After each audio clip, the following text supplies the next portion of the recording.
loucura contigo. Beleza. Tudo bom, gente? Beleza? A última vez que eu tive aqui foi num debate com a Karina Vitral, né? Vocês imaginam que legal que foi. Elas duas estavam. É engraçado que ele falou aqui de currículo, vocês veem o meu, aí é que eu vou passar vergonha mesmo.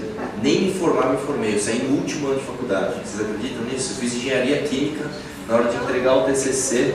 Meu, você quer saber? Não é isso que eu quero não. Falou, valeu, tchau. Por incrível que pareça. Vamos lá. Bom, eles me deram aqui dois temas para falar. O primeiro é fake news, o outro é pacto federativo. Então eu vou começar com fake news, que é o mais polêmico, o mais legal. Todo mundo ouve falar que o pessoal da direita é fake news, né? Não, é fake news. E olha só que interessante. A expressão fake news, não as palavras, óbvio, mas a expressão fake news foi justamente, ficou famosa por causa do Trump, né? O Trump apontou aquele repórter da CNN e falou: você não responde, you are fake news, tal. Eu até usei isso num trecho do meu vídeo, que a menina faz uma fake news comigo, de verdade. E aí, é legal que a esquerda, acho que ela ficou com tanto medo, assim, de ficar com essa pecha de fake news, que eles começaram a distribuir o rótulo de fake news para todo mundo da direita a qualquer custo, né? Uma das coisas mais que marcou isso, por exemplo, foi agora esse caso da Marielle, né? Todo mundo ouve que o MBL é fake news. O MBL é fake news, o MBL é fake news, tudo bem. Vamos ver ali o caso da Marielle, o que aconteceu. Uma desembargadora, ela soltou uma declaração sobre a Marielle, né? Eu não vou repetir aqui, ela falou: a Marielle é X, e falou lá o que ela tinha que falar. 4 jornais noticiaram exatamente a mesma coisa. O furo de reportagem foi da Mônica Berger. Se não me engano, o Estadão fez também, fez exatamente a mesma matéria. O UOL fez a mesma matéria.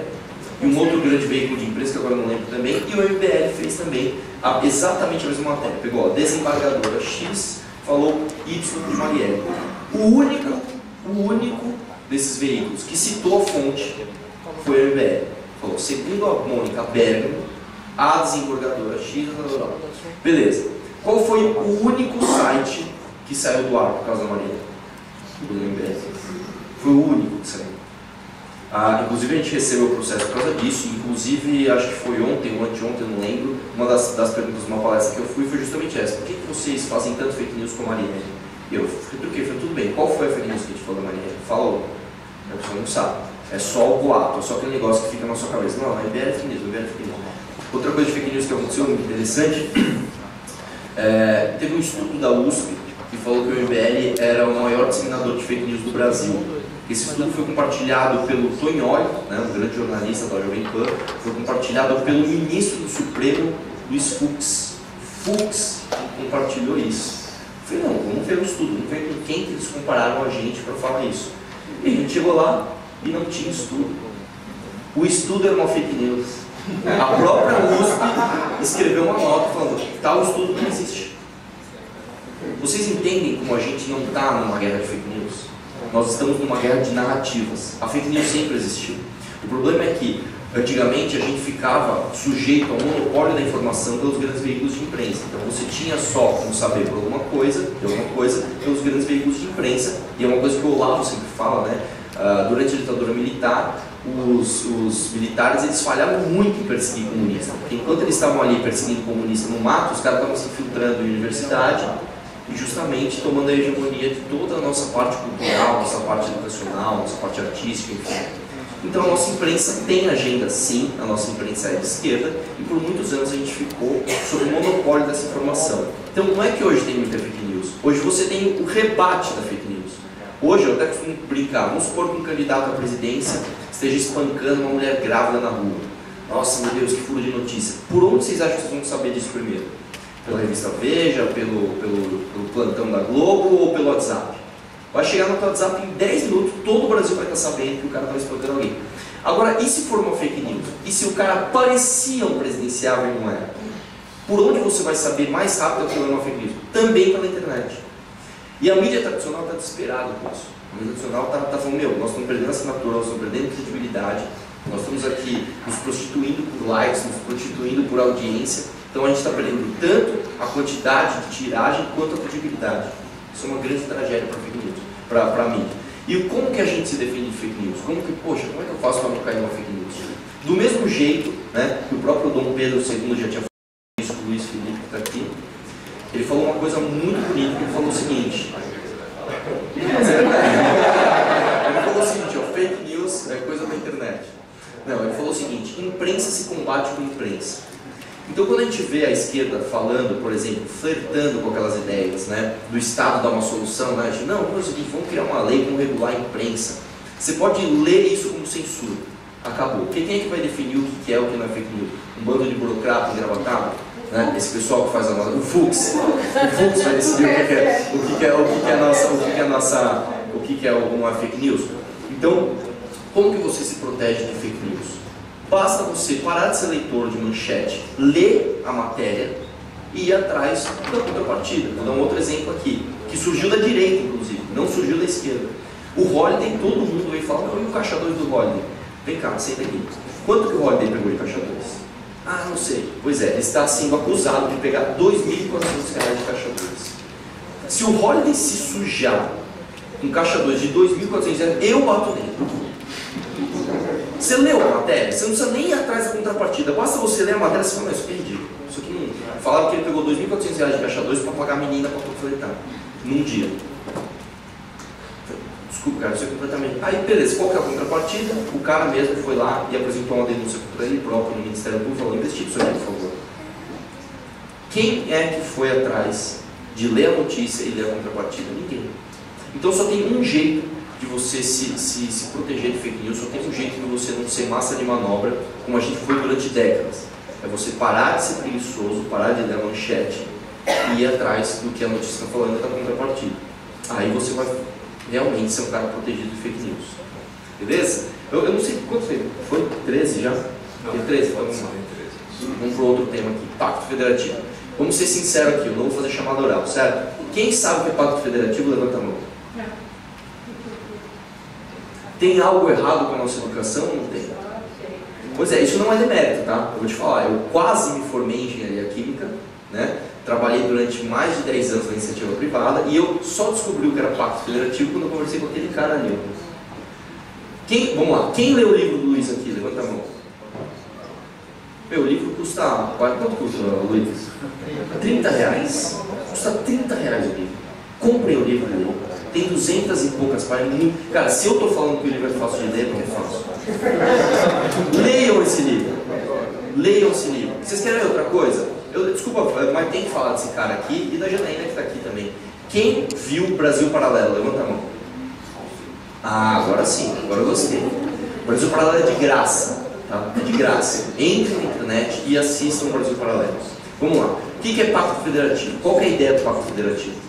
A ideia é o seguinte, imagina um lugar, vamos dar um exemplo, imagina uma cidade muito desenvolvida, que tem carro voador, que tem teletransporte, meu Deus, uma cidade muito maravilhosa, e no mesmo país uma outra cidade onde as pessoas não têm saneamento básico, onde as pessoas fazem cocô e levam um saquinho para jogar no rio. Parece injusto, mas você fala, não, isso aqui está injusto. Qual que é a grande solução do Estado? Vamos tirar o dinheiro dessa cidade muito rica com carro voador e fazer saneamento básico ali, onde as pessoas fazem cocô no chão. Essa é a ideia do Pacto Federativo. O problema é que a gente tem uma distorção nesse Pacto Federativo. E vou explicar para vocês o efeito prático disso. Quando a gente fala que a gente tem que rever o Pacto Federativo, não é só... Aliás, vou fazer um adendo aqui. Quem acha que o maior problema do Brasil é a corrupção? Levanta a mão. O resultado é bom, porque pouca pessoa levanta a mão. Não é corrupção. A maioria dos parlamentares não é corrupta. A maioria dos parlamentares é burra, mesmo. Faço uma aposta com vocês, são 513 deputados. Se você for hoje para Brasília, pega um avião e vai lá e pergunta para todo mundo, hoje não é sábado, mas vai numa terça-feira, o que é Pacto Federativo? Se 20% responder, eu deleto o canal. Não respondem. Eles não sabem. Se você pegar o Tiririca, foi recordista de volta aqui, puxou mais 5 ou 6 caras, ele não é desonesto, nem um pouco. Você pega a história dele e ele bada. Tiririca, o que é Pacto Federativo? Tem a menor noção. Não sei abestado, é isso mesmo.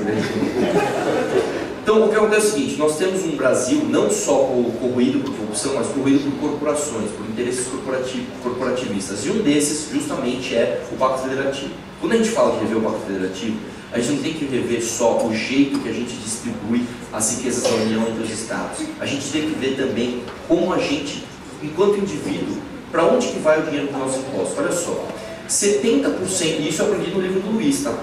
70% dos impostos que a gente paga vai para a União.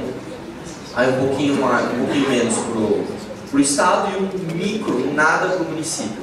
Só que olha só uma coisa, ninguém mora na União. Ninguém mora na União, todo mundo mora no seu município. Quem sabe dos problemas do município é o município. Os vereadores, o seu prefeito, as pessoas que moram nesse município. Então, quando a gente fala em rever o Pacto Federativo, a gente tem que rever ele enquanto, inclusive, para onde que vai o dinheiro dos nossos impostos que a gente paga. Então, 70% para a União é ridículo. Hoje, isso na prática faz com que um deputado federal, ou um deputado estadual, ou qualquer pessoa do município, tem que ficar mendigando emenda dos caras lá de Brasília para trazer o dinheiro para cá de volta. Só para vocês terem uma ideia, São Paulo dá 11 vezes mais dinheiro do que recebe para a União. Isso é uma distorção. Sabe o que acontece? E eu fui esses dias numa manifestação que professores e alguns pais levaram crianças para se manifestar para melhorar a qualidade do ensino. Eu chegava lá para os pais, ela falou, meu, beleza, você está aqui, ótimo, bacana. Você não acha que a gente tem que rever o Pacto Federativo? Cara, isso impacta diretamente na qualidade da escola. Olha só que coisa, um professor no Maranhão chega a ganhar mais de 2 vezes o valor do professor aqui de São Paulo. E a minha mãe é professora pública aqui de São Paulo, eu posso falar isso com propriedade. Você é playboy? Não, cara. Minha mãe é professora pública do estado de São Paulo e ela ganha menos da metade do que um professor de escola pública do Maranhão. Por que isso acontece? O Maranhão tá bom? O Maranhão tá legalzão? O pessoal do Maranhão tá gerando muita riqueza? Não. Porque o Maranhão é um estado deficitário que pega mais dinheiro da União do que dá. Então, para o governador de lá ou para os secretários, é muito fácil você prometer e concluir um aumento de salário, porque não sai dos pagadores de impostos de lá, mas sai do maranhense. Porque quando o maranhense vem para São Paulo para trabalhar, ele paga mais imposto para pagar o salário do professor que está sendo ali usado como massa de manobra de populismo de governador de estado deficitário. Então isso é uma coisa que impacta estruturalmente no nosso país. E a gente simplesmente não fala disso. A gente não aprende na escola, eu costumo falar isso direto. A gente não aprende na escola quanto rende a poupança, a gente não aprende quanto rende o bendito FGTS. Por isso a gente vai aprender o que é Pacto Federativo, para a gente saber que os caras de Brasília têm muito poder. Então cabe a nós hoje, que a gente tem uma internet, uma mídia alternativa, a gente tem voz realmente para espalhar o que a gente pensa e ir atrás do que interessa. Enquanto a gente fica lá vendo propaganda de Harry Potter e tudo, cara, já que você vai ler, lê alguma coisa que presta, cara, sabe? Lê alguma coisa que vai fazer você sair perder aquele tempo e ser uma pessoa melhor. Isso cabe a nós. Uma coisa que eu costumo falar, inclusive, até indo para esse tema da educação, que impacta também, o Pacto Federativo impacta nisso com certeza. Eu sempre dou essa palestra em escolas e tal, inclusive eu fui na escola delas. E eu sempre pergunto para o pessoal o seguinte, nós estamos aqui no 3º colegial, certo? Todo mundo vai prestar vestibular, bacana. Vamos lá, vocês estão preparados para o vestibular? Estamos. O que é uma mitocôndria? Levanta a mão, todo mundo sabe. Vocês sabem fazer um cálculo de logaritmo? Todo mundo levanta.